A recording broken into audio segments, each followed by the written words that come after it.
پٹھان یا پشتون وہ قوم ہے جو پوری دنیا میں جرت اور بہادری کی مثال سمجھی جاتی ہے۔ تاریخ شاہد ہے کہ یہ نہ تو کسی بادشاہ سے ڈرتے ہیں اور نہ ہی ان پر کسی ظالم حکمراں کا خوف طاری ہوتا ہے۔ یونانی، ایرانی اور تاریخ کے کئی اقوام نے پٹھانوں کو زیر کرنے کی کوششیں کی، مگر سارے ناکام رہے۔ نصف دنیا فتح کرنے والا سکندر اعظم نے بھی جب افغانستان میں قدم رکھا تو پٹھانوں نے دنیا کے سب سے منظم فوج اور بادشاہ الیگزینڈر کو دھول چٹا دیا اور انہیں مقدونیہ واپس جانا پڑا۔ پٹھانوں کی بہادری کی مثال 19ویں صدی کی جنگیں ہیں، جس میں سوویت یونین کو پٹھانوں کے آگے گھٹنے ٹیکنے پڑے۔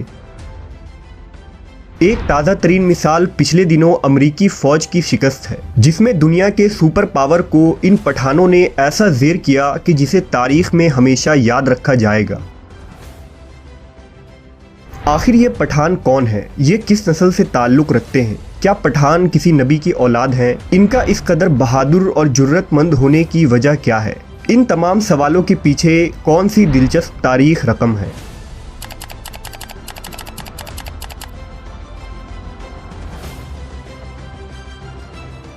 پٹھانوں کی تاریخ اور نسل کے متعلق 3 مختلف نظریے ملتے ہیں۔ بعض کہتے ہیں کہ پٹھان آریائی نسل سے تعلق رکھتے ہیں، بعض کے نزدیک یہ قیس عبد الرشید نامی شخص کی اولاد ہیں جو حضور صلی اللہ علیہ وسلم کے ایک صحابی تھے، اور تیسرا نظریہ جو خود پٹھان تسلیم کرتے ہیں وہ یہ ہے کہ پٹھان قوم کا تعلق بنی اسرائیل کے گمشدہ قبائل سے ہے۔ ہم اس ویڈیو میں ان تمام نظریات کا تحقیقی جائزہ لیں گے۔ پٹھانوں کے روایات کے مطابق قیس عبد الرشید عرف پٹھان قوم کا مورث اعلیٰ ہے۔ قیس کو پٹھان اپنی زبان میں کش کہتے ہیں۔ قیس عبد الرشید وہ پہلے پشتون شخص تھے جنہیں عرب میں محمد صلی اللہ علیہ وسلم کی آمد کی خبر ہوئی تھی، لہٰذا جب قیس اپنے قوم کے لوگوں کے ساتھ مدینہ پہنچے اور حضور کے بارگاہ اقدس میں حاضر ہوئے تو نبی نے اس جماعت کے ساتھ شفقت فرمائی اور ہر ایک سے اس کا نام پوچھا۔ پھر حضور نے فرمایا کہ قیس عبرانی نام ہے، لہٰذا آپ صلی اللہ علیہ وسلم نے اسے بدل کر عبد الرشید رکھ دیا۔ حضرت قیس اور ان کے قبیلے کے لوگوں نے اسلام قبول کر لیا اور اس طرح انہیں پہلے پشتون صحابی ہونے کا شرف حاصل ہوا۔ پختونی روایتوں کے مطابق ایک غزوے کے دوران جب مشرکین اسلامی لشکر پر بھاری پڑنے لگے تو حضور صلی اللہ علیہ وسلم نے حضرت خالد کو حکم دیا کہ جاؤ اور اپنے پٹھان بھائیوں کو مدد کے لیے بلاؤ، لہٰذا حضرت خالد افغانستان چلے گئے اور افغان سردار قیس عبد الرشید کو حضور کا پیغام دیا، لہٰذا تمام پٹھان قبیلے قیس عبد الرشید کی قیادت میں مکہ کی طرف روانہ ہو گئے۔ مکہ پہنچ کر انہوں نے ایک خون ریز جنگ لڑی۔ شام کو صحابہ اکرام نے حضور کو یہ خوشرنجی سنائی کہ افغانی لشکر نے مشرکین کو شکست دے دی ہے اور ہماری فتح ہوئی ہے۔ حضرت خالد بن ولید نے ملک عبد الرشید کی بہادری کے واقعات حضور کو بتائے تو آپ کی زبان سے برملا یہ الفاظ جاری ہوئے کہ اللہ اس کی آل و اولاد کو فروغ بخشے گا، اس کے قبیلے کی تعداد اور طاقت سب سے زیادہ ہوگی۔ پھر نبی صلی اللہ علیہ وسلم نے فرمایا کہ مجھے وحی کے ذریعہ آگاہ کر دیا گیا ہے کہ اس کی خدمت کے لیے اس قبیلے کی کثرت و استحکام کو وہی حیثیت حاصل ہوگی جو کہ کشتی یا جہاز کے نیچے والی لکڑی کی ہوتی ہے جس پر جہاز کی عمارت استوار ہوتی ہے۔ حضور نے بارگاہ خداوندی میں دعا کی کہ اس مرد کی نسلوں سے ایک عظیم قبیلہ پیدا ہو جس کے افراد قیامت تک سلامتی اور ایمان کے ساتھ شریعت اسلام پر ثابت قدم رہیں۔ رخصت کے وقت حضرت خالد کی درخواست پر ایک انصاری صحابی کو قیس عبد الرشید کے ہمراہ کیا گیا تاکہ وہ کوہستان غور کے علاقوں میں لوگوں کو شریعت کی تعلیم دے۔ نعمت اللہ حروی کی کتاب مخزن افغانی جو قیس قبیلہ کی تاریخ پر لکھی گئی ایک مشہور کتاب ہے، اس میں درج ہے کہ قیس عبد الرشید حضرت خالد بن ولید کے ہاتھ پر مشرف با اسلام ہوئے تھے اور قیس نے حضرت خالد کی ایک بیٹی سے نکاح بھی کیا تھا جس سے بٹن اور غور پیدا ہوئے اور ان کی اولاد پٹھان کے نام سے مشہور ہوئی۔ نعمت اللہ حروی نے لکھا کہ کتب حدیث سے اس خبر کی تصدیق نہیں ہوتی ہے، لیکن دوسری تاریخی روایتوں سے سندھ اور افغانستان سے وفد کا مدینہ آنا اور اسلام قبول کرنا ثابت ہے۔ پٹھان قوم کے متعلق دوسرا نظریہ یہ ہے کہ پٹھان یہودی النسل ہے۔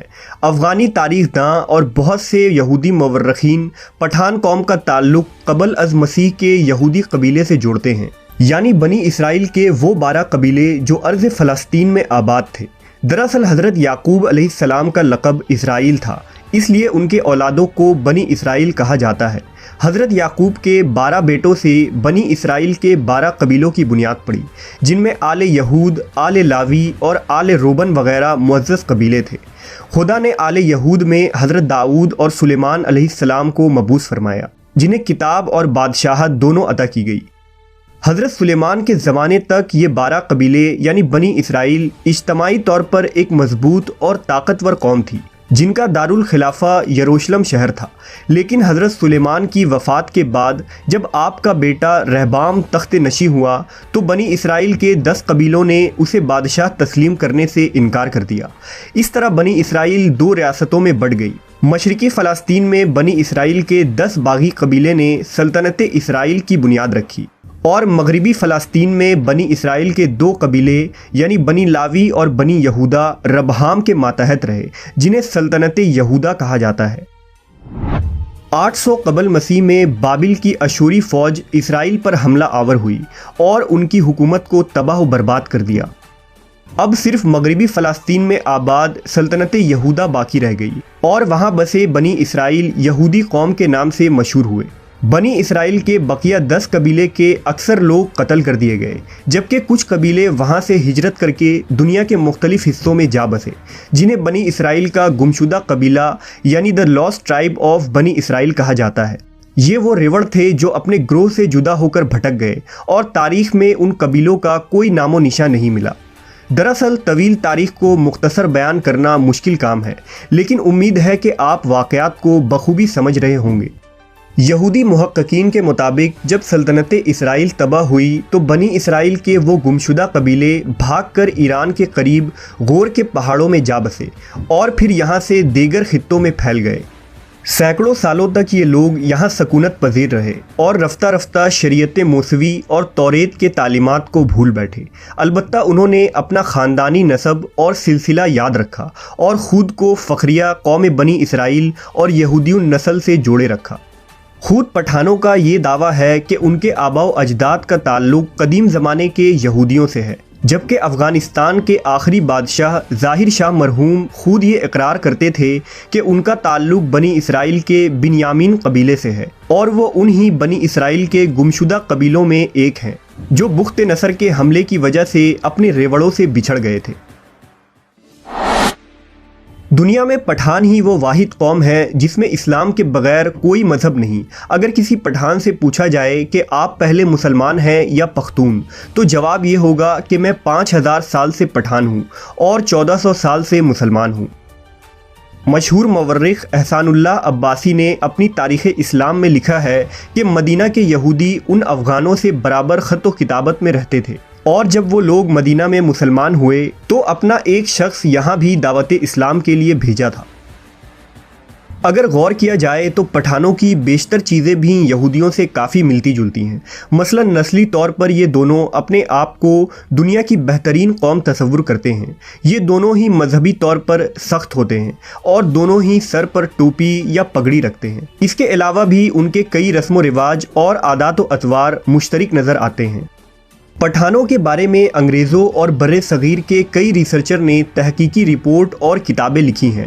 بر صغیر کے ایک ریسرچر نے جب ایک پشتون پٹھان کے ڈی این اے نمونوں کا خصوصاً اس کے کروموزوم کا تجزیہ کیا تو یہ مغرب میں آباد یہودیوں سے 95% میچ کر رہی تھی، جو اس نظریے کو مزید حتمی اور مضبوط بنا دیتی ہے۔ نبی صلی اللہ علیہ وسلم کی دعا ہی یہ وجہ تھی کہ پٹھانوں کا اللہ کی راہ میں لڑنے کا جذبہ آج تک باقی ہے، اور یہ قوم اللہ کی رضا اور شریعت کے لیے مر مٹنے کو تیار رہتی ہے۔ قرب قیامت میں بھی لڑی جانے والی جنگوں میں پٹھانوں کا اہم کردار ہوگا۔ حضور کی پیشن گوئیوں کے مطابق قیامت کے قریب یہی وہ لشکر ہوگا جو امام مہدی کی مدد کے لیے نکلے گا۔ حدیث کے مطابق انہی علاقوں سے علم لے کر مسلمان فوجیں نکلیں گی جن کا راستہ دنیا میں کوئی بھی نہیں روک پائے گا، یہاں تک کہ وہ اپنے جھنڈے ایلیا یعنی بیت المقدس میں جا کر نصب کر دیں گے اور امام مہدی کے ساتھ مل کر مسیح الدجال کے خلاف جنگ لڑیں گے۔ آج پٹھان خود کو یہودی النسل کہنے پر فخر کرتے ہیں اور ہر پٹھان کا یہودی النسل سے ہونا قابل فخر بات ہے، کیونکہ وہ یہودی نسل سے تعلق رکھنے کے باوجود نبی صلی اللہ علیہ وسلم پر ایمان لے آئے۔ یہ ان کی غیرت کی بلندی اور ایمان کی عظمت کی نشان ہے کہ انہوں نے سچے نبی کی تصدیق کی، جن کا ذکر توریت و انجیل میں موجود ہے، جبکہ عرب میں آباد یہودیوں نے آخری نبی کا انکار کیا اور آپ پر ایمان نہ لائے، صرف اس بنیاد پر کیونکہ حضور کا تعلق بنی اسرائیل سے نہیں بلکہ بنی اسماعیل سے تھا، اور اس طرح وہ یہودی نسلی تعصب اور حسد و کینہ کی وجہ سے گمراہ اور خوار ہوئے۔ بلا شبہ نسل، رنگ اور زبان انسان کے لیے تب ہی قابل فخر ہے جب وہ صراط المستقیم پر گامزن ہو اور سچے معبود اور سچے نبی پر ایمان لائے۔